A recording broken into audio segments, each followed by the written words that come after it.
mystic is derived from this Samaveda. Then last one is Atharva Veda.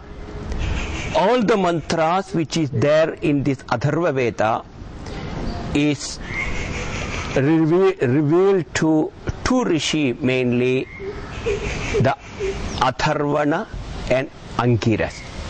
These are the two rishis who received the mantras which are there in the Atharvana Veda. Like that we have four Vedas, the Rig Veda, Yajur Veda and Sama Veda and the Atharvana Veda. Then next question, who is the author of this Upanishad Vedas? Generally when we hear about a book, naturally we think about who authored this book. According to our belief, the Vedas are not written by any human being. At the same time, all these Vedic mantras are revealed to a human being, is called the Vedic mantras revealed to a human being. That human being is called Rishi. The word Rishi means one who has seen, one who has received this Vedic mantra. This Vedic mantra, all the Vedic mantras are there in the universe in the beginning of the creation. When a person gets into the meditation, when his mind is tuned with that wavelength, he can receive those mantras. Once he receives the mantra, he is known as a Rishi. When we learn a particular Vedic mantra, we also have to know who is the Rishi, who received this mantra.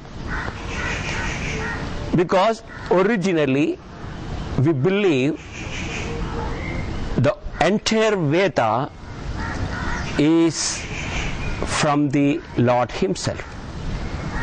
It is not from a human being. Therefore, Veda also is known as a Apaurusheya. Purusha means human being. That which is from Purusha, a human being, is called Paurusheya.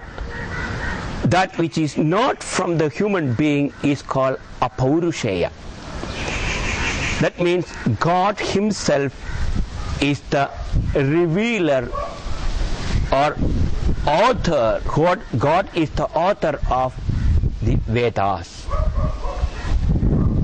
Then naturally there will be a question, who is God? Where is He? What is the relationship between this universe and the human being and the God? The mutual relationship between these three. The God, human being, and the world or the universe. These are the three important questions raised in the Upanishad, and the Upanishad rishis are answering this question step by step with the help of our own rational thinking, Shruti, the scriptures, Yukti, our rational thinking, and Anubhava, our own experience. These are the three main testing stone of the Veda, of the Vedantic knowledge. The Shruti means scriptures, Yukti is the rational thinking, a logical thinking, and anubhava, our own experience. Generally, when we live in this world, when we see something, we assume whatever we are seeing is true. That is the reality. Whatever I can see, it is there. It is only one aspect of the reality. It is not the reality. Then also, when I sit, when I think something, even though it is not outside, my thinking seems to be affecting me. But thinking also has got a role in my life. But what is a reality? What is the truth? This is the main topic Vedanta deals with. It says a truth means that which cannot be negated all three periods of time: the past, present, and future. Most of the time, when I see something, after some time, I cannot see that. Entire world is constantly undergoing lot of change. The change is a reality in the world. Everything undergoing change. That is the one reason in Sanskrit Jagat or universe or world is named as a Jagat. The word meaning of the Jagat, that which is born and that which is going. Everything in the universe is coming and going.